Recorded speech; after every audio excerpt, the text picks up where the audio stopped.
I think it's time for some coffee. I'm online this morning with my laptop.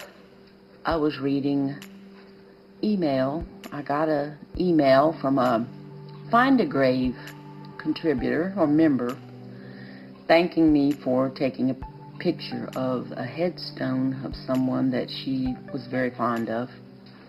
And in that research, I looked at other requests. It's funny how one thing leads to another. I looked at other photo requests that she had, and she has a lot in another county. And I scanned those, and I found one that she had requested a photo of a headstone for a 12-year-old boy who had been killed in an automobile accident by a broken neck in 1940. Okay, I couldn't find any more information about him, but I went searching for old newspapers, and I came across this, the Triweekly Journal. I can't see that, it's off screen. Camden, South Carolina, Wednesday, January 1st, 1865.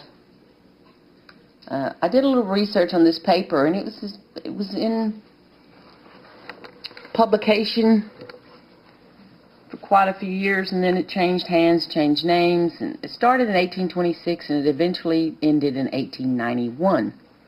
So it covered the period of the war.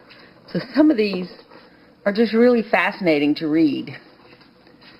Let me see if I can zoom you in on one here.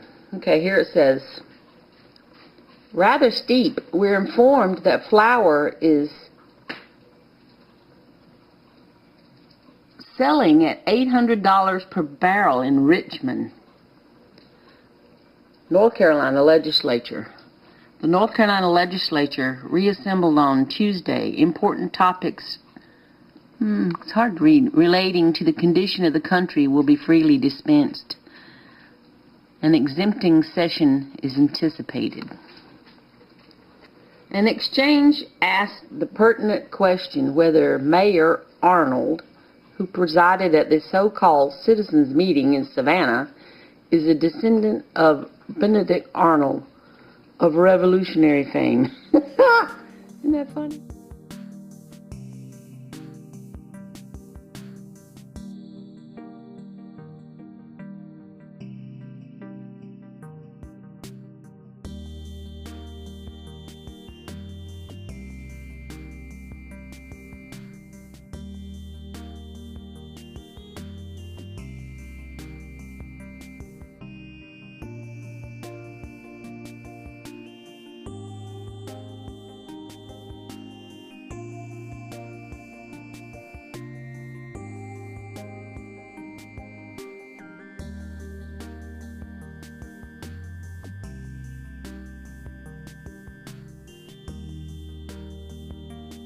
From the New York Times. Raymond on Sherman. The able strategist and profound tactician in a frock coat and beaver hat who manages the columns of the New York Times thus maps out Grant's stupendous combinations and prepares the Yankee mind for Sherman's future movements. General Sherman, with that ironclad army of his, has lately been making significant demonstrations toward various important points in the state of South Carolina, and the opinion of his forthcoming campaign that is generally entertained is that he will strike across the Carolinas as he struck across Georgia and join General Grant in Virginia, in which state our great combined army will make final assault upon the last remaining army of the Southern Rebellion. The vastness of this scheme is such as to lead timid people to doubt its feasibility. But in view of what Sherman has already accomplished, and in the light of his remark recently made at Savannah that his army can now march anywhere over the South and do anything, we see no reason to doubt that the work can and will be done. Now, if Jeff Davis looks at his map, he will at once see that if General Sherman takes Branchville, which is where I went to see the long-tailed duck, if you recall, which he is now threatening, both Charleston and Columbia will be in a very bad way. And the next points of his northward march will be Kingsville and Florence. Florence is about an hour east of me. Hold on while I scroll the page.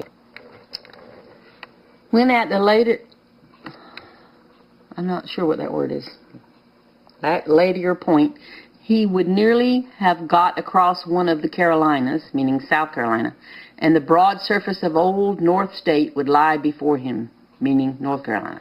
The vast importance of Wilmington in his onward march is now evident at a glance. It lies in a direct line by railroad east of Florence, and would at once furnish Sherman a new base and starting point in his onward march through North Carolina. In this view, it is that we see by far the greatest importance of our success at Wilmington, and by far the greatest necessity of the capture of that city.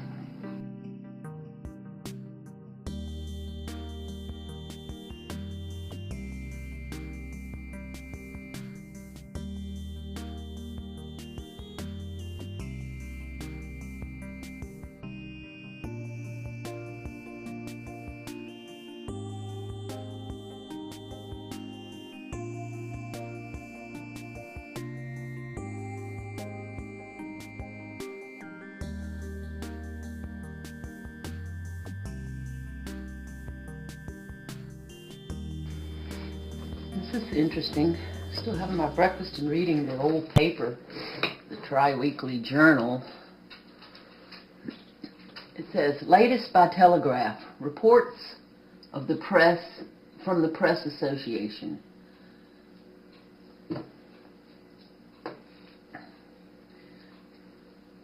Entered according to the Act of Congress in the year 1863 by J.J. Thrasher in the Clerk's Office of the District Court of the Confederate States of the Northern District of Georgia. From Virginia, Richmond, January 16. General Early reports that last night 300 men surprised and captured the garrison at Beverly, Randolph County, killing and wounding a considerable number and taking 580 prisoners. Our loss was slight. R.E. Lee, Robert E. Lee. Isn't that amazing? Okay, still having coffee and breakfast. Little fella right here, hoping something hits the floor. Or maybe that I'll pinch a piece of biscuit for him. Here's one from the Camden Journal, Friday morning, January 18th. It says, the steamer North American was lost by the Florida coast on the 21st, and 194 sick and furloughed Yankee soldiers were drowned. Oh my, it's terrible.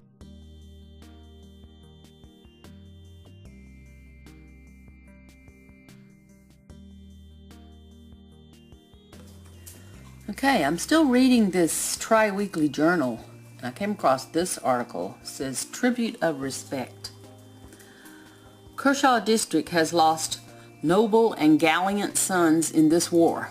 The names in memory should ever be cherished, whilst liberty, right, and justice have a place among us.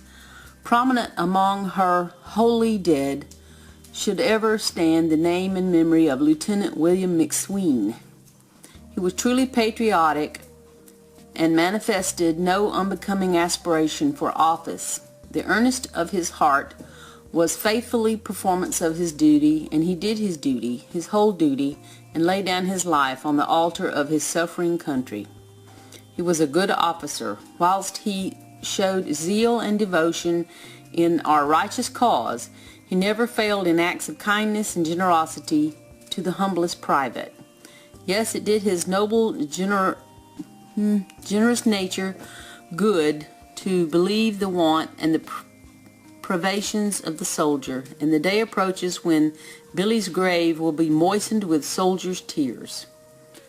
The wound which caused his death was received in leading his men forward in the successful repulse of the enemy before Petersburg in March last. That's in Virginia.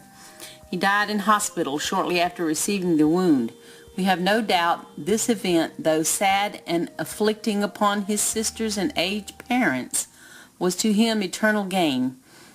It was a wish of his own and that of his relatives that his body might have an abiding rest near his own Carolina home. Accordingly,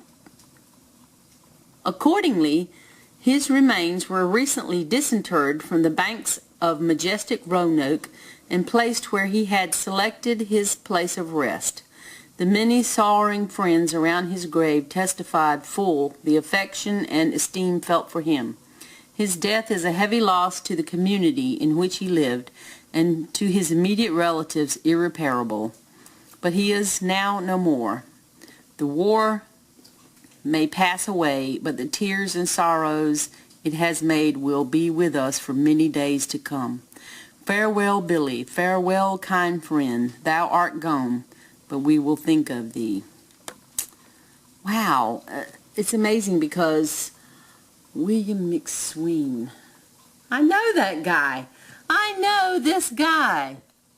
Hang on. So I know you're wondering, how is it that I know William McSween, a man who died in 1865? Well, let me explain. I have to go back to July of 2017.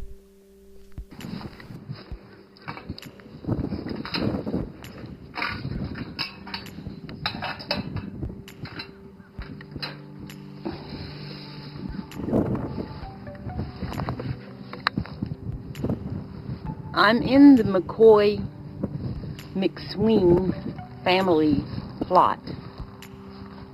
And you remember when I was reading to you from the old Triweekly newspaper, and I said, I know that guy. Well, this is the guy.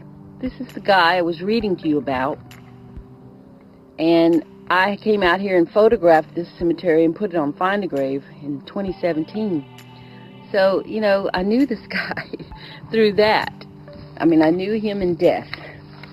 And it says here he was a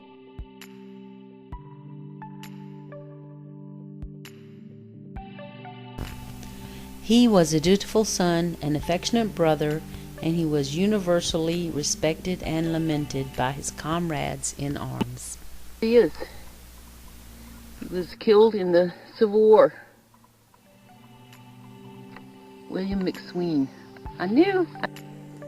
So now I'm on Find a Grave, and this is the McCoy McSween family cemetery that I entered on Find a Grave last year. It was either June or July, because I was driving around and I found it sitting there in the middle of that muddy field. And I made a memorial for the 7 people that are buried there. Here's William, our Confederate vet. This is his mother. This is his father, Angus. He brought his family from Scotland in 1850, and they settled in South Carolina. This is William's sister, and this is his other sister. And she married B.T. McCoy, and that's why it became McCoy McSween Cemetery. I believe this was Benjamin and Mary's son, William. His stone has fallen over face forward now, which is really sad. I'm glad that I got this picture of it, because now it's on his face. It needs to be uprighted.